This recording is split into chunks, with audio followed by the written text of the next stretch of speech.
Hello everyone, welcome to my channel.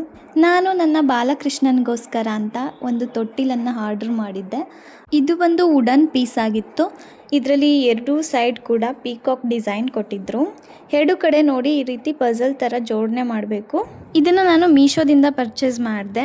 ನೋಡಿ, ಜೈ ಶ್ರೀ ಕೃಷ್ಣ ಅಂತ ಇದರಲ್ಲಿ ಬರೆದಿದ್ದಾರೆ ಹಿಂದೀಲಿ. ಇದನ್ನು ನಾನು ಪರ್ಚೇಸ್ ಮಾಡಿದ್ದು 112 ರೂಪಾಯಿಗೆ.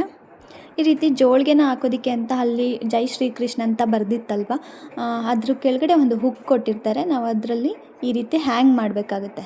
ಹ್ಯಾಂಗ್ ಮಾಡಿ ನಾವು ಅದ್ರ ಮೇಲ್ಗಡೆ ಹಾಕಬೇಕು. ನಿಮ್ಗೆ ಯಾರಿಗಾದರೂ ಈ ಪ್ರಾಡಕ್ಟ್ ಬೇಕಂದರೆ ನಾನು ಈ ಲಿಂಕ್ನ ಡಿಸ್ಕ್ರಿಪ್ಷನಲ್ಲಿ ಮೆನ್ಷನ್ ಮಾಡಿರ್ತೀನಿ, ನೀವು ಹೋಗಿ ಪರ್ಚೇಸ್ ಮಾಡ್ಬೋದು. ನಾನು ಈ ವಿಡಿಯೋದಲ್ಲಿ ನಿಮಗೆ ಇದನ್ನು ಜೋಡಿಸೋದು ಹೇಗೆ ಅಂತ ತೋರಿಸ್ತಿದ್ದೀನಿ. ನೋಡಿ, ಇದರಲ್ಲಿ ಓಂಕಾರ ಕೂಡ ಬರೆದಿದ್ದಾರೆ. ಇದನ್ನು ಈ ವಿಡಿಯೋದಲ್ಲಿ ತೋರಿಸಿರೋ ರೀತಿ ಫಿಕ್ಸ್ ಮಾಡ್ಕೊಳ್ಳೋದು ಅಷ್ಟೇ. ತುಂಬಾ ಸುಲಭವಾಗಿ ಫಿಕ್ಸ್ ಮಾಡ್ಕೋಬೋದು. ಮಾರ್ಕೆಟಲ್ಲಿ ಈ ಥರ ತೊಟ್ಲುಗಳಿಗೆ ತುಂಬಾ ಕಾಸ್ಟ್ಲಿ ಹೇಳ್ತಾರೆ.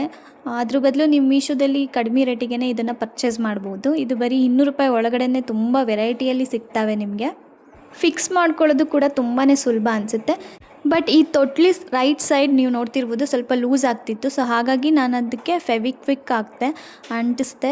ನೋಡಿ, ಇವಾಗ ನೀಟಾಗಿ ಕೂತಿದೆ. ಎಲ್ಲನೂ ಜೋಡಿಸಿ ಆದಮೇಲೆ ತೊಟ್ಲು ಈ ರೀತಿ ಕಾಣಿಸ್ತಿತ್ತು. ಅಲ್ಲಿ ಹೋಲ್ ಕೂಡ ಕೊಟ್ಟಿರ್ತಾರೆ. ನೀವು ಅದನ್ನು ದಾರ ಕಟ್ಟಿ ತೊಟ್ಲನ್ನು ತೂಗೋದಕ್ಕೋಸ್ಕರ ಅಲ್ಲಿ ಹೋಲ್ ಕೊಟ್ಟಿದ್ದಾರೆ. ಅಲ್ಲಿಗೆ ನೀವು ದಾರನ ಕಟ್ಕೊಂಡು ನೀವು ತೊಟ್ಲನ್ನು ತೂಗ್ಕೋಬೋದು. ನಾನಿಲ್ಲಿ ದಾರನ ಕಟ್ತಾ ಇಲ್ಲ, ನಾನು ಅದನ್ನು ಹಾಗೆ ಬಿಡ್ತಾ ಇದ್ದೀನಿ. ಬಿಕಾಸ್ ಗಾಳಿ ಬಂದರೆ ಅದೇ ತೂಗ್ತಾ ಇರುತ್ತೆ. ಸೊ ಹಾಗಾಗಿ ನೋಡೋದಕ್ಕೂ ತುಂಬಾ ಚೆನ್ನಾಗಿ ಕಾಣಿಸ್ತಾ ಇತ್ತು. ನಾನಿಲ್ಲಿ ನನ್ನ ಬಾಲಕೃಷ್ಣನ ಇಟ್ಬಿಟ್ಟು ಡೆಕೋರೇಟ್ ಮಾಡ್ತಾ ಇದ್ದೆ.